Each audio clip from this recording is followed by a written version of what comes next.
My brother got me kicked out of the house so he could use my room as a game room, and now, years later, after discovering that I bought my own house, my parents are demanding that I give it to him.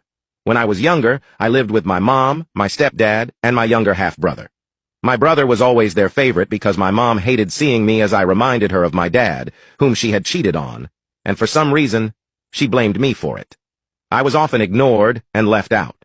For years, I tried to ignore this and get by, but the situation became unbearable when I was about 14 years old. My brother was spoiled and always got what he wanted.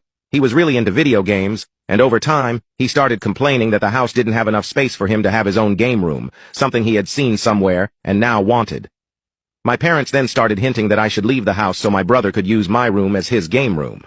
At first, I thought they were joking since they often told me to leave the house and that my presence there was useless, but then I realized they were serious. They began pressuring me to leave, saying that I was practically an adult and it was time to move on.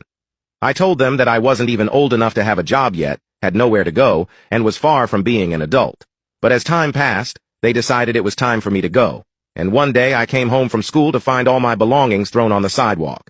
It was incredibly tough. I had to go from shelter to shelter until an angel appeared and adopted me. She was a police officer who lived near the shelter where I stayed the most, and we got to know each other.